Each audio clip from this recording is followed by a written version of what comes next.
Hello everyone, a very good evening to all of you. स्वागत है आपका मेरे यूट्यूब चैनल ड्रीम्स मोटिव पर।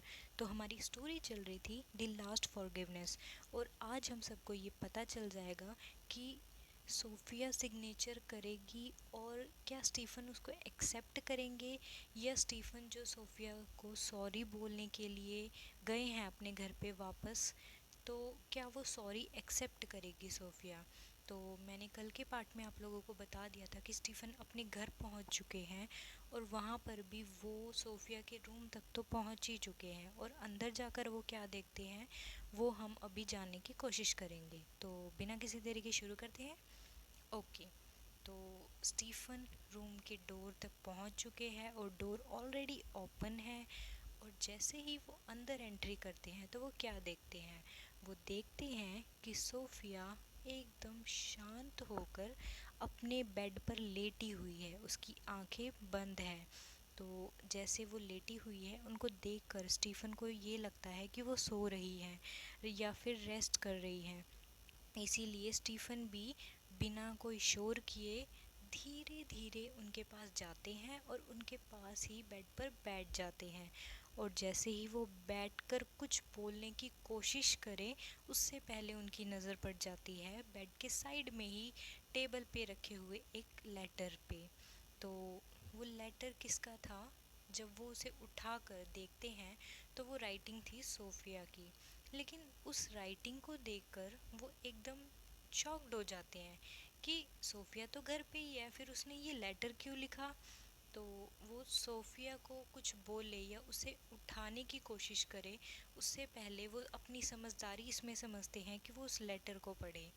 तो वो लेटर पढ़ना शुरू करते हैं, और उस लेटर में लिखा होता है, डियर स्टीफन, मैं जानती हूँ तुम मुझे पसंद नहीं करते हो। अब मेरी जगह तानिया ने ले ली है, और इसीलिए तुम मुझे इतना ज़्यादा फोर्स कर रहे हो कि मैं तुम्हें डाइवोर्स दे दूँ। लेकिन मैंने तुमसे 1 महीना मांगा, उस 1 महीने के लिए सॉरी। मैंने तुम्हें इतना ज़्यादा वेट करवाया, लेकिन आज वो सब जो तुमने इतना वेट किया है वो सब अब ख़त्म हो चुका। I am very happy for you कि तुम अपनी आगे की लाइफ तानिया के साथ बिताओगी। तानिया बहुत अच्छी लड़की है, एंड पक्का वो तुम्हें बहुत ज़्यादा खुश भी रखेगी।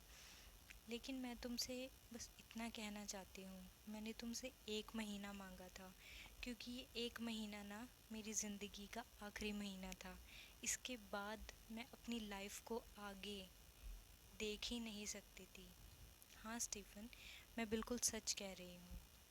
एक्चुअली मुझे कैंसर था, और जिस दिन हमारी सेकंड वेडिंग एनिवर्सरी थी, मैं उस दिन हॉस्पिटल में भी गई थी। और मुझे जब रिपोर्ट्स मिली तो मैं वो रिपोर्ट्स देखकर बहुत ज़्यादा अपसेट हो गई थी। मैं चाहती थी मैं ये सब तुम्हें बताऊं, तुमसे शेयर करूं।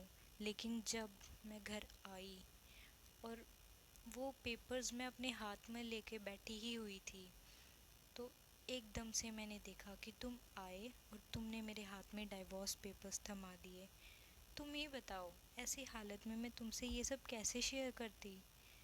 लेकिन कोई बात नहीं, 1 महीना जो तुमने मुझे दिया उसके लिए तुम्हारा दिल से शुक्रिया।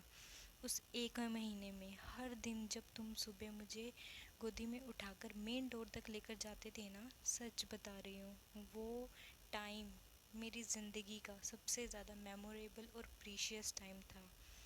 आशा करती हूँ तुम्हारे लिए भी रहा होगा।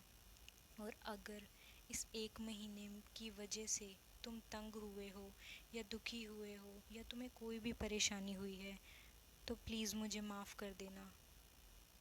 और हाँ, आज के बाद मैं तुम्हारी लाइफ में कभी ट्रबल बन के तुम्हें परेशान नहीं करूँगी।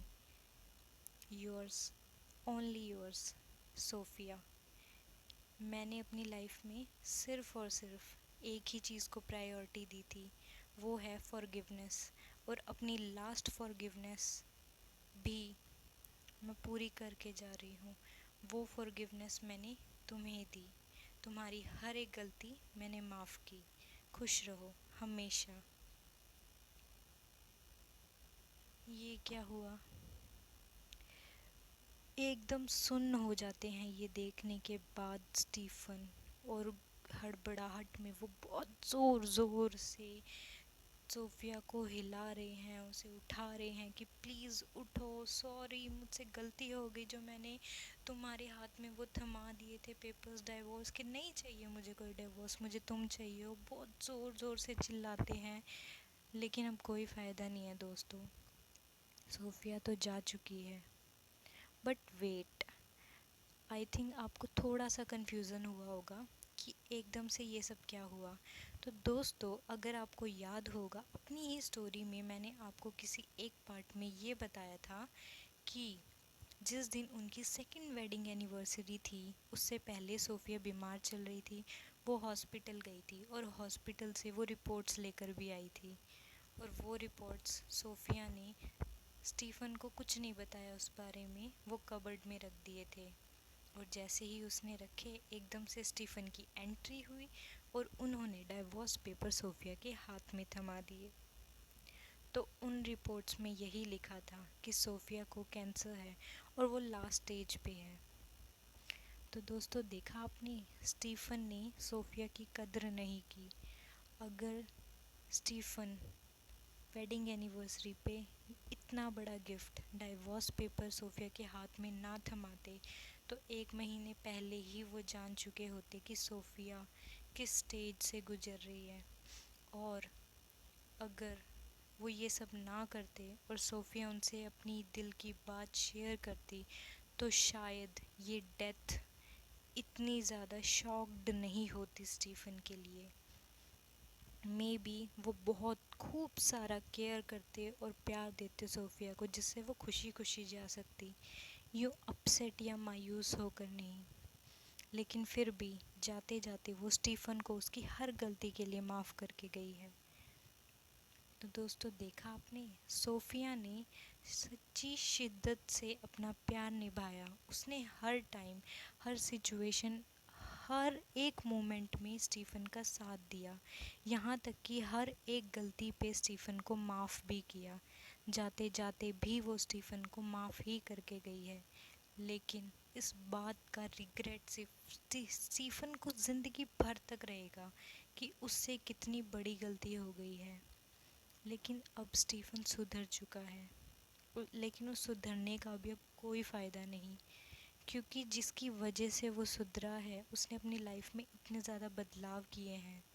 वो सोफिया अब उसके पास नहीं रही, वो जा चुकी है हमेशा हमेशा के लिए। तो दोस्तों, ये थी हमारी story, the last forgiveness. I hope आपको अच्छी लगी होगी। एंड मुझे पता है आप लोगों में से शायद ही किसी ने इमेजिन किया होगा कि स्टोरी का एंड इतना ज़्यादा सैड होगा। Because most of the time जो एंड होता है वो हमेशा हैप्पी एंडिंग ही होती है, लेकिन हर एक एंडिंग हैप्पी एंडिंग नहीं होती है। तो यहाँ पर स्टीफ़न को उसकी गलतियों की सज़ा मिली है। सोफिया ने अपनी लाइफ में हमेशा सेक्रीफाइस, स्ट्रगल ही किया है। जाते जाते भी वो सेक्रीफाइस और स्ट्रगल करके ही गई है। और प्रायोरिटी फॉरगिवनेस को उसने दी थी, वो प्रायोरिटी उसकी लास्ट टाइम पे भी काम आई। Thank you so much all of you, आपने मेरी स्टोरी को इतना ध्यान से सुना। Thank you so much.